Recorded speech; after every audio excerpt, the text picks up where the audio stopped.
Okay, so keeping on the theme of AI, our next session is all about GPT. And will GPT revolutionise financial services, or does it just make a good dinner guest? I know I've had plenty of dinner conversations about ChatGPT in the last few months, so I'm pretty keen to hear about this one. And we've got a little bit of a presentation from our next speaker. So welcome to Robert Simon from the Rich Data Co.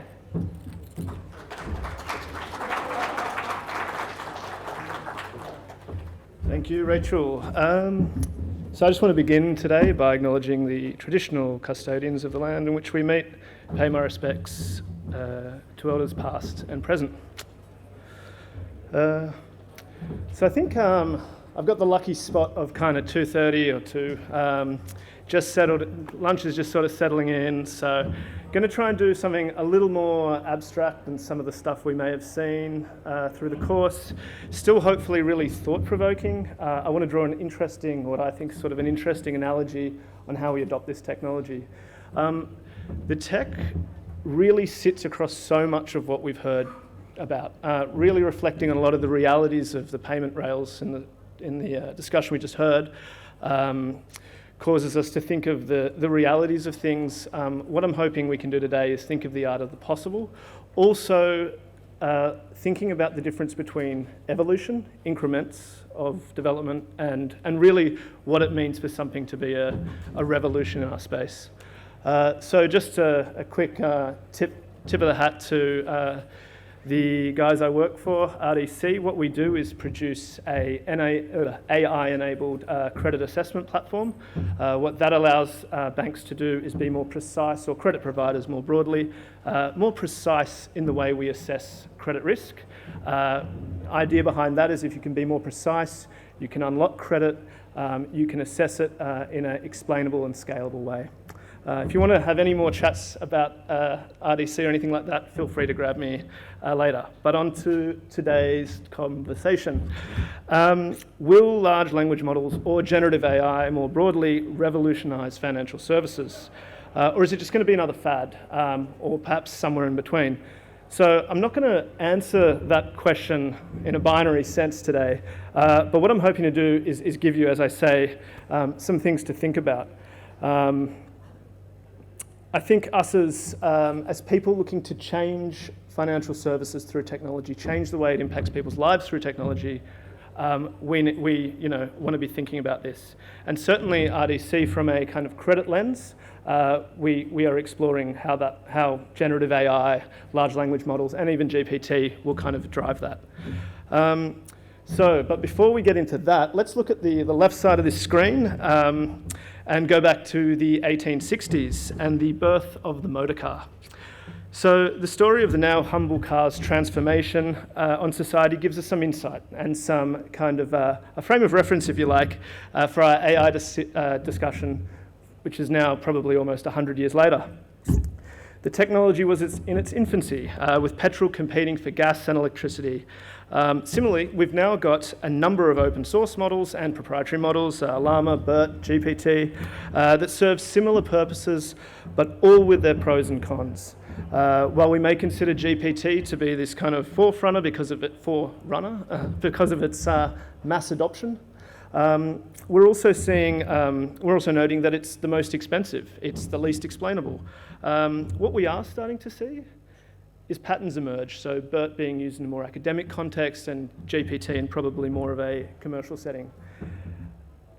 So perhaps we need to think of the underlying technology of large language models, of transformer architecture, as the kind of the engine, and perhaps GPT, Alpha, those guys, as the car makers themselves. So reaction to the motor car was equal parts peril and promise. A strong sense of wonderment, bewilderment surrounded the hundreds of manufacturers that raced to create the horseless car. In parallel, headlines lamented the losses of hundreds of thousands of jobs. Motorists that will kill your children, kill your chickens, pollute the air, fill your house with dust. And my question would be, does this pattern sound familiar? Click.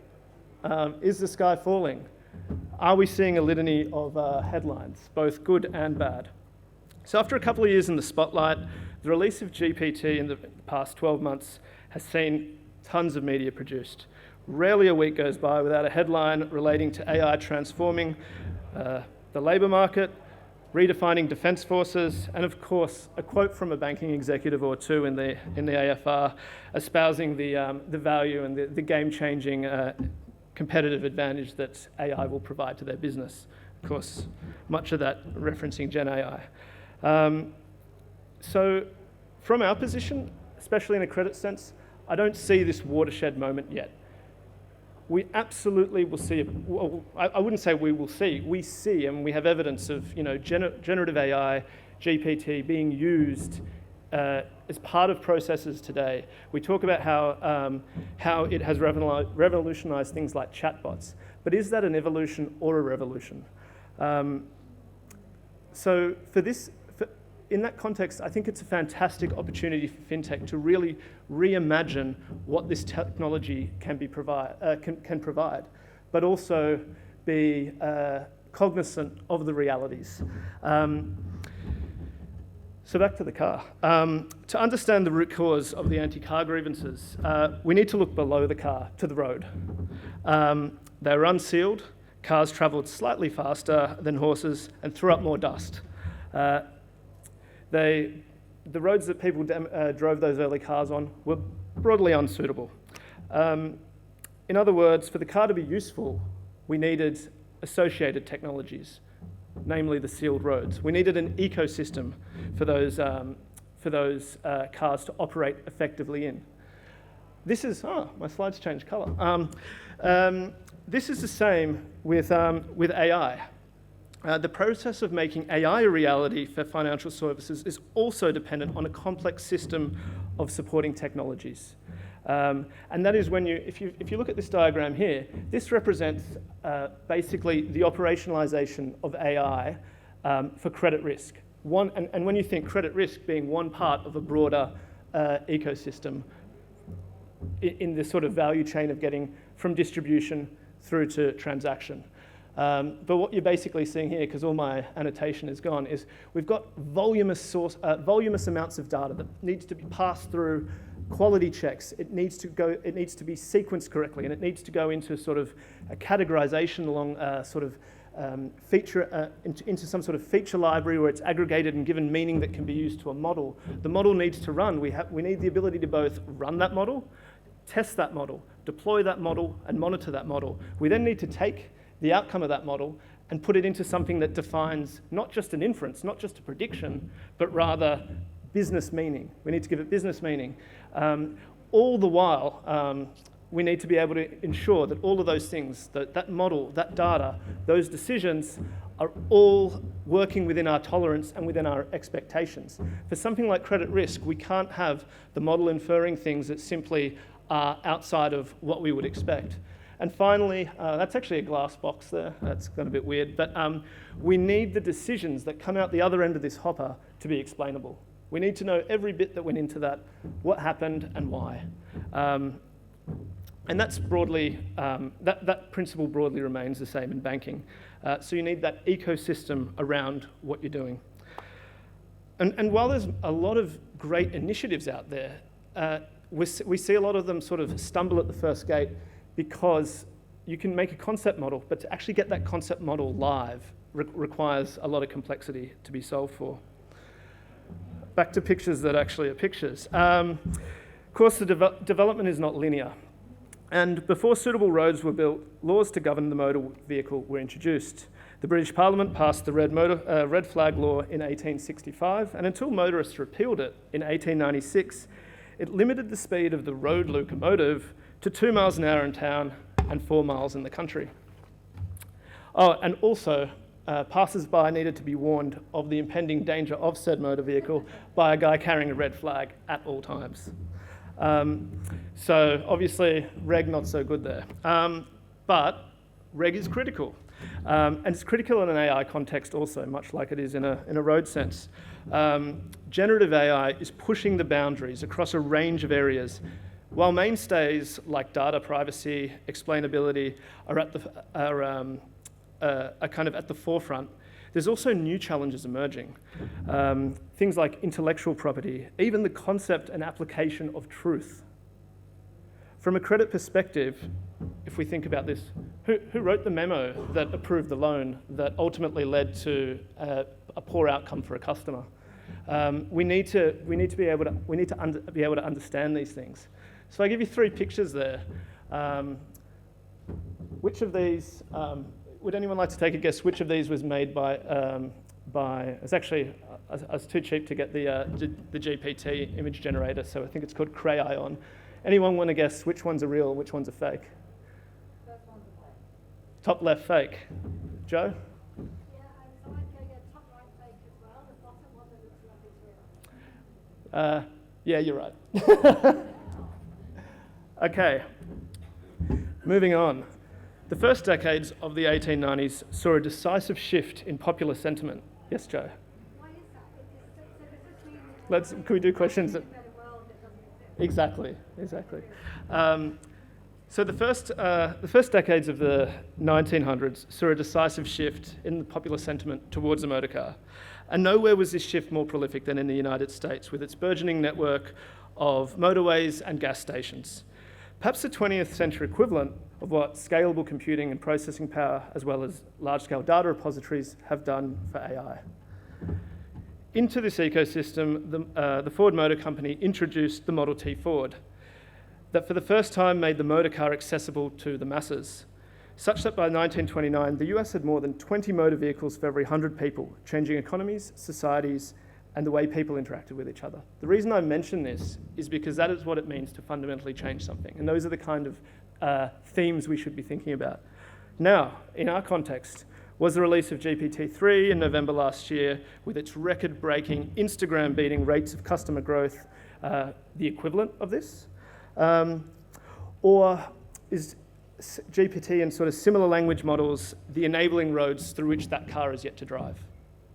At 100 million users, though, we must acknowledge its user base is huge. Conventional thinking is that GPT will serve as a function to sort of existing services. It'll be an improved customer experience for doing your banking. But rather than interacting with separate chatbots or and we need to get out of thinking just chatbots, right? But rather than it being just chatbots for you to do banking, for insurance, for travel agency, it's actually, we may actually see a situation where we have a single chatbot, platform-based. I mean, almost in the kind of vein of WeChat, but you know, if you think of that user base that's already in GPT, a single chatbot that understands that you want to go on a certain type of holiday because of an image that you've shown it, that will include travel insurance or give you options for travel insurance conversationally, ensure that it is within your budget without you having to tell it, and book the holiday on your behalf. That's the sort of kind of things we're talking about. A single, almost assistant-based chatbot. So in those early years, cars didn't become radically safer or less pollutant. They became more accessible because they were useful to the end user. On balance, people were willing to sacrifice some level of safety to access the opportunities afforded to them by the car. There are similar patterns with AI-driven solutions today, in that users are willing to provide access to their business or personal data, provided there is a reciprocating benefit. The common use case we're seeing in business banking in a business banking context is providing ongoing consent to access banking and accounting data in exchange for competitive pricing or greater levels of convenience, so not having to do an annual review, for example, and automating that process.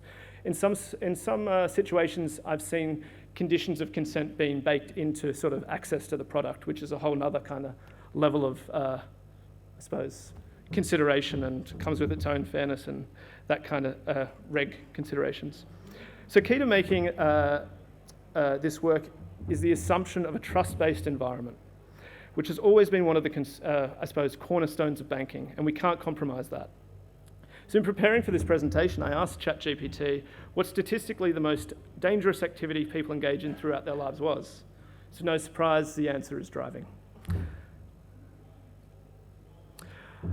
Despite advances in technology, awareness and competency, driving remains really dangerous, and the consequences for getting it wrong are huge. Manufacturers and lawmakers are on a perpetual quest to make driving safer and better for the environment. We are now in a position that the AI-enabled car, and I use the word enabled intentionally, may be safer than one with a human behind it. Tools like lane, car, pedestrian detection systems working to assist the human, with the human. The revolutionary next step people are all thinking about is obvious, and have been for a long time, is the self-driving car. And that's been slower than first anticipated. That same motor company, Ford, in 2014 announced that by 2021 we'd all have cars without steering wheels and they'd be released by Ford. Hasn't happened. And it's actually an interesting paradigm shift that the leaders in self-driving cars are not the manufacturers themselves, but rather technology companies like Uber, like Waymo. So there's a lot of reasons for the delay, with misclassification issues ranging from the trivial, such as people getting locked into cars, to more serious issues with fatal outcomes. I think Nick, in the AI session here yesterday, he made the good or an interesting point that if there is a recurring and undetected weakness in classification in a model, it can mean that every time there is a specific sort of combination of factors, such as someone holding a bike in front of them on a rainy night when they're going to cross the road, that combination of features predicting an outcome in a particular way can lead to really bad consequences every time that occurs, if undetected. So those are the kind of considerations we need to be thinking about. All my slides have gone black. So maybe. So when the boundaries of classification are clear, predictions are amazingly accurate. Yes, innovations like transformer architecture, few-shot meta-learning have been game-changing, but models are only as performant as the data they are trained on and can only predict from that aperture. Yes, it can be updated, but that's the fundamentals. There's a guy, Simon Willison, he's kind of computer scientist, I suppose you call it a discipline commentator, who sums up the challenge of using GPT when making a decision of serious consequence really well. He says that large language models have no concept of truth. They just know how to best complete a sentence in a way that's statistically probable, based on their inputs and training data set. So they make things up, and then they repeat them with strong conviction or extreme conviction. So let's have a look at a few examples of that. There we are. So, can you get a good recipe for glass from ChatGPT? Yes, you can.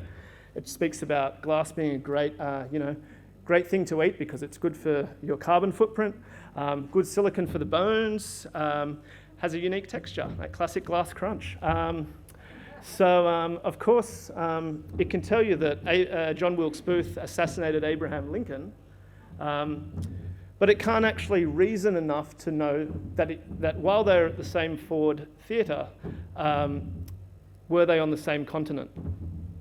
So it can't quite get the reasoning logic to work out that they were both in, at least North America at the right time. And sorry, that one's a little small, but that's basically just GPT lying. And ironically about meta-ethics. So asking a question, how can I learn more about meta-ethics? It recommends a book. Book don't exist. We had another one where asking it for a review of a vacuum cleaner. Gave this great review, talked various wattages and things I'd never even heard of. And it said one of its shortcomings was it had a 3-foot cord, and it was a wireless vacuum cleaner. So we have to be very cognizant of this, and I'll come more to about what we can do about that in a little bit.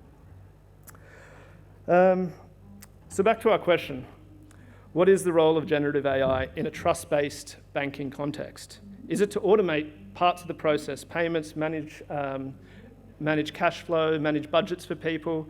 To what degree should banks embed AI in their operational processes, if not already?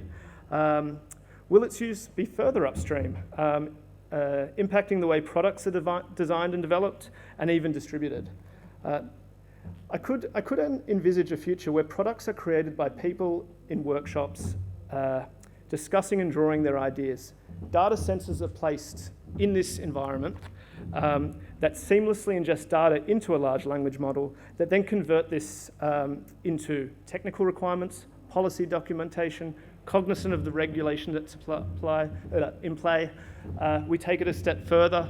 The models can generate the code, can deploy the code, and can even test it on a large pre-existing data set. So you could actually have a very, very rapid and automated process of product iteration and development. Just another idea. But all of this is great ideas, but how do we kind of think about it? So, and especially, again, I keep coming back to this credit context that I sort of find myself in. So to answer these questions, we need to place people at the center of any AI initiative, from both a development and also an ongoing perspective, not just at the time of developing or training a model and signing it off, but also how it's monitored and managed in an ongoing context. So at RDC, we apply a series of principles. They're not, I wouldn't say it's anything groundbreaking, but it helps us frame our thinking. So we need to make sure that there's no ethical compromises. We need to make sure what we're doing does not lead to harmful consequences for users. We need results to be reliable and trustworthy.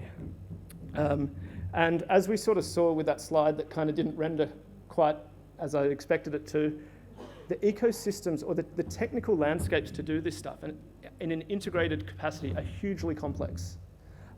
So our ability to design simplification, design compliance into these systems, design configurability and transparency into them will be paramount. Privacy and security goes without saying.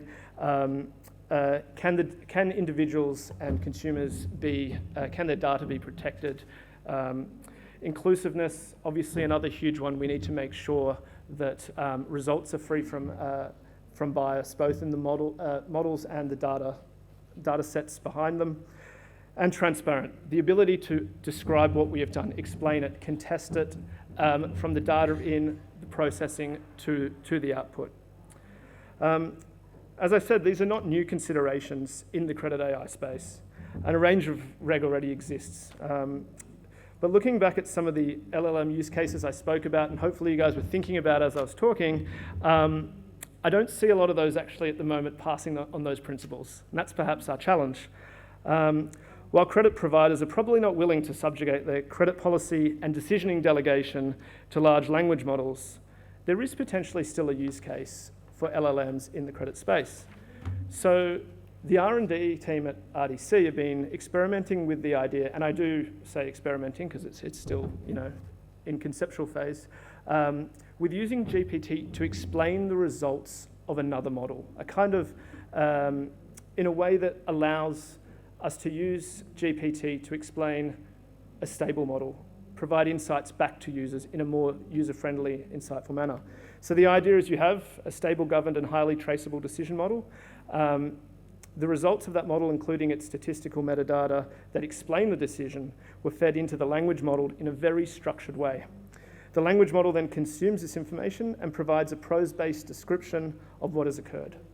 For example, it could be used to explain that instability in cash flow over the past 6 months has been the key reason why a particular customer has needed an annual review.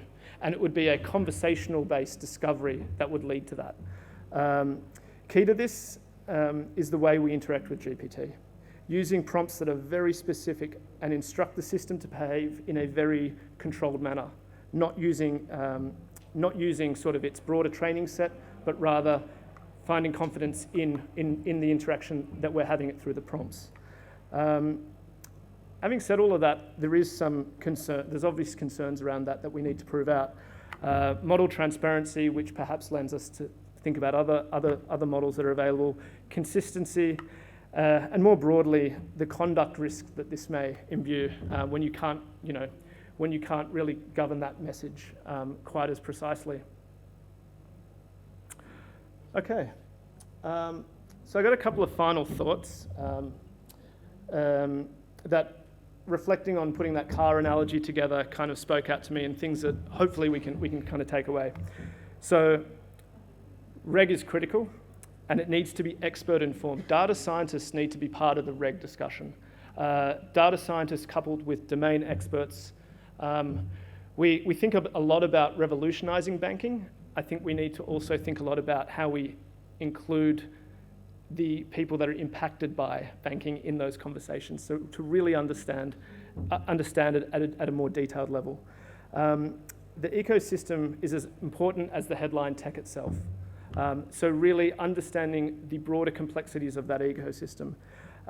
Value is key. Think about solutions that will be of value, and trust is just table stakes. You know, we cannot compromise on that. And which kind of relates to the last one, that the risk-reward trade-off needs to be understood to make propositions compelling. I'm going to leave it. Oh no, I'm not going to leave it there. I'm going to ask one more thing. So the exam question: can we use GPT to make credit decisions? I mean, it does lie, but it fundamentally says no. So it doesn't have any predictive power. It suggests we need to apply the human overlay to it, and finally tells us to consult our financial advisor. So thanks very much, guys. Hope that was good.